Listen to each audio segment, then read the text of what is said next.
Wala si JJ, sinama ni Ella.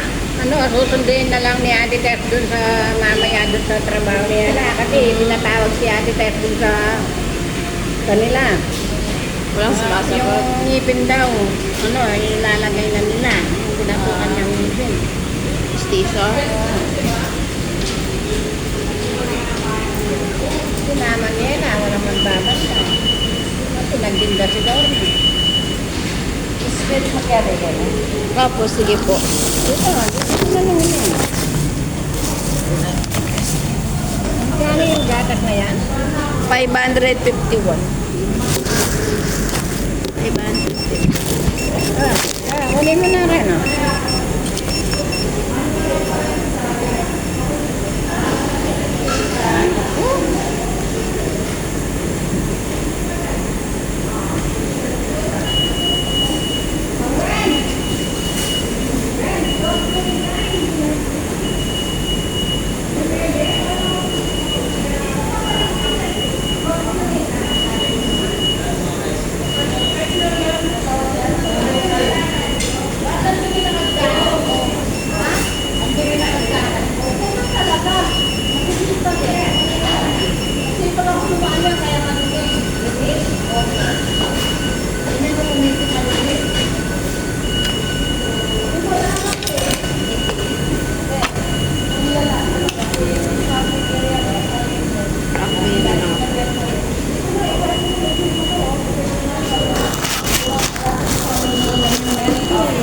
Hindi ka na ba next day?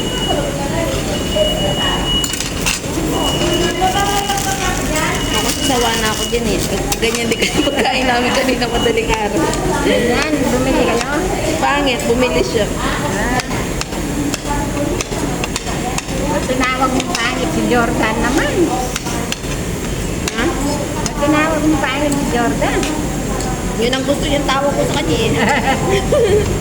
Kasi dati natawag siya sa pangalan niya, hindi niya ako pinapansin eh. Tinawag po siyang pangit. Nakikinig siya.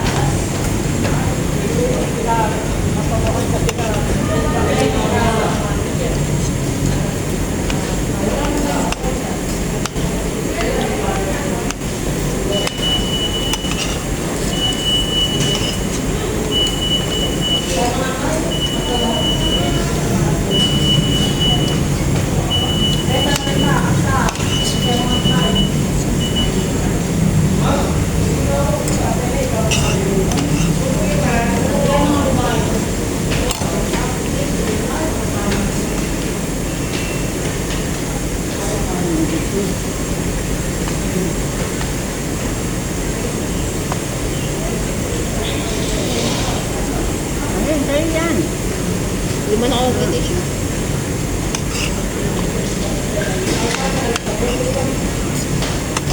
Buti, wings yung binigay. Gusto ko yung wings. Na? Buti, wings yung binigay. Gusto ko yung wings. Pwede ka naman mag-request eh.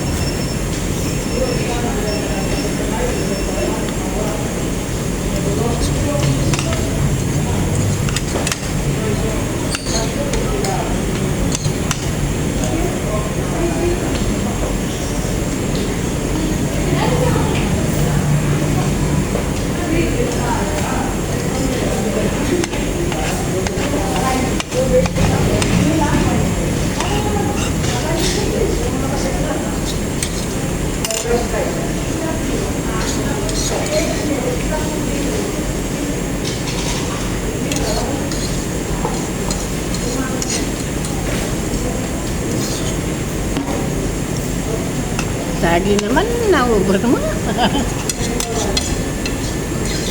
Madali lang kasi kainin ko eh.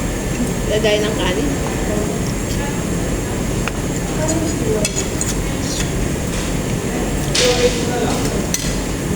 Mangingibang bansa kasi yun eh. Kaya umuwi siya kung kunin yung passport niya. Yan ang mag-ano sa mga bata. Yung asawa niya. Saka yung anak nila panganay na babae. Wala ko siguro yung 30 yun, no? Meron na. 31. Parang wala man 30. Wala sa itsura niya. Oo, baka 25 lang yung ano. Yung wala 25 no?